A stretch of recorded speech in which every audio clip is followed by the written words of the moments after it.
já. Vamos começar aqui novamente a entrevista, recomeçar, né, com o nosso amigo querido Boris. E te fazer mais algumas perguntas, porque para a gente é importante a gente escolher esse material pelo fato de nós estarmos, no caso de alguma forma, como a gente faz nosso trabalho, perpetuar o nosso trabalho, né, que é uma arte milenar, a gente também pegar esse documento vivo, que é você, pela sua experiência, passando às pessoas que estão começando, que estão ingressando na tatuagem agora, para saber o que vocês passaram para que nós estivéssemos aqui, né? Vocês abriram um caminho para que a gente pudesse passar de carro, né?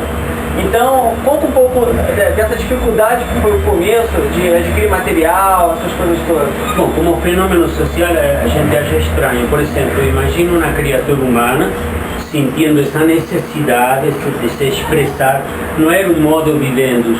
A gente não tomava a tatuagem como uma forma de vida lucrativa, era se expressava. Então imagina uma pessoa sem lucro, sem uma estrutura de loja, tatuando porque sentia vontade de tatuar. E pediam, tinha gente, um público que pedia. Ora imagina esta pessoa, que motivava esta pessoa a passar por cima da dor, passar por cima de enormes preconceitos, porque tatuar, Deus me livre. Não é? Hoje em dia é moda e outras motivações sociais, mas naquela época, em todas as fotos, como eu falei, que eu aparecia, eu escondia meu braço. Eu não podia deixar que me... Não é? Porque eu tinha um percurso social para andar. Então, imagina.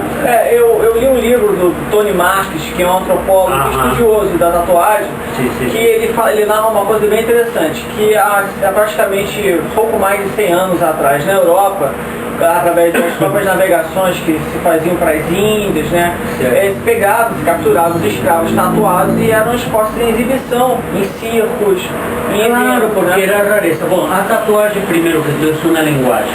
Agora estamos falando da tatuagem, não do tatuador. A Bíblia já registra gente tatuada. Os romanos tatuavam seus escravos. Então tinha uma funcionalidade. Hierárquicos, marcar como se marcava uma res territorial, não era uma linguagem de arte. Quando se mistificava alguns grupos sociais, a antropologia registra, que quando se mistificava, havia uma simbiose no sentimento de vivenciar o místico, mas eu chamo plasmar, não sei se a palavra é correta, de colocar na pele através de símbolos, Jung ou Yang, como vocês falam. Ele fez um estudo profundo disto. Então, imagina eu ter um símbolo em formato de tatuagem associado a um sentimento místico. Tem muita coisa. Os cristãos, modo de se identificar, usavam tatuagem, se tatuava um peixinho.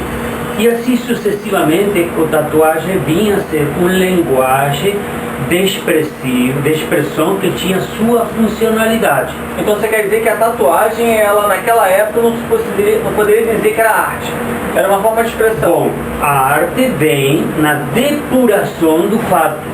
Eu, por exemplo, tinha um pedaço de pedra e eu queria essa pedra era bruta, na morfologia diferente, me agredia, então arestava, deixava ela em forma de dolmen. Logo ia e fazia inscrições. Depois viria as fórmulas da metafísica, do que seja, e dava uma morfologia, ou seja, a arte surge como necessidade de depurar o sentimento humano. Porque eu ouvi do próprio Beto, né, que ele acreditava que a tatuagem feita há milênios, né, como os índios se tatuavam o corpo, vai para uma guerra, vai para caçar, ele acreditava que aquilo era uma forma artesanal, que a arte, no caso, ela foi agregada. Sim. É que falar artesanal, classificar é muito difícil. Você tem que ter conceitos muito sólidos. Para o xamã, na tribo, eu não sou teórico, eu fui lá ao lugar de origem, não é? Eu vi tatuar os indígenas Auca, Copane, Chetetes, Jíbaros, na Samsa, reduções de cabeça, que eu vi pessoalmente, porque convivi, entrei no Amazonas. Para eles era uma arte depurada, com as limitações psicossociais do momento. O xamã era o artista. Hoje em dia, se chama arte a outras coisas mais depuradas. Ou seja, para mim, em seu momento, em seu lugar, era uma arte. Aliás, se usava componentes psicológicos da arte para fazer uma simbiose do que tatuagem era. Só para o pessoal que está assistindo entender, no caso, a tatuagem tribal, ela poderia ser uma coisa realmente primitiva. E a partir do momento que entrou o coqueiro com a gaivota, por exemplo, o dragão com asa, passou a ser arte. Um pouquinho, conceitos diferentes. A gente não pode aqui conversá-lo, mas o tribal se pode fazer com a arte. O tribal em si não é uma arte.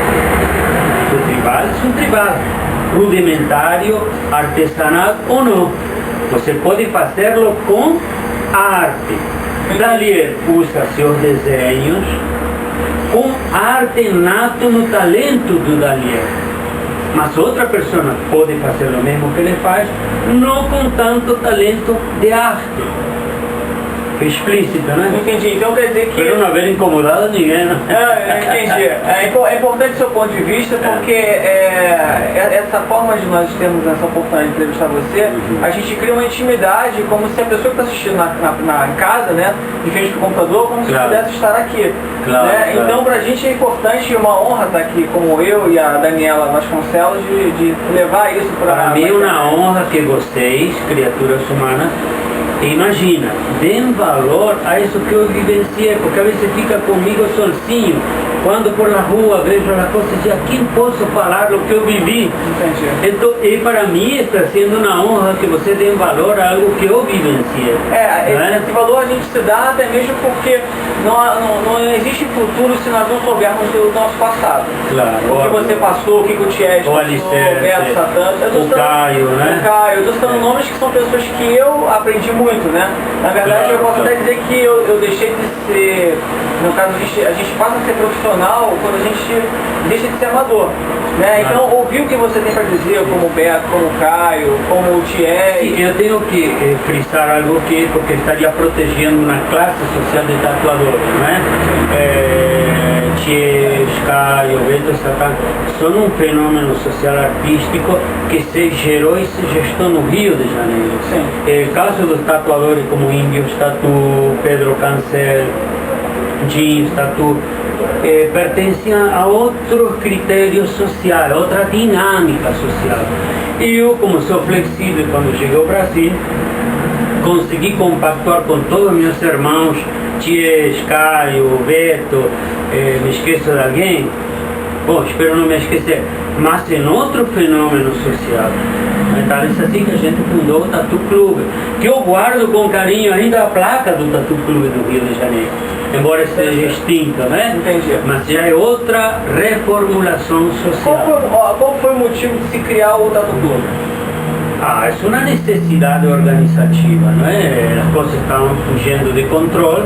A opinião hoje, né? A opinião, sim, já em outras, a dinâmica da arte se associa à organização, à administração, ao marketing.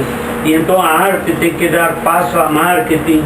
Não existe arte pela arte, dali tem que comer, tem que pagar aluguel, tem que, não é? Então isso já implica outras coisas, né? O Tatu Clube foi uma forma de se organizar. Se organizar, e a linguagem que tinha era clube na época, sim, né? Então através dessa linguagem se fizeram convenções, Leribia, enfim. Tivemos muito êxito, foi muito bonito, né? O pessoal trabalhou muito, eu fui o primeiro presidente do Tatu Clube, vocês sabiam, depois passou... aí 80 e alguma coisa, a memória me falha, né? Entendi. Mas foi muito bonito, muito bom. Pelo que eu fiquei sabendo pelo próprio Beto Satã, a primeira convenção foi até mesmo através da organização do Tatu Clube.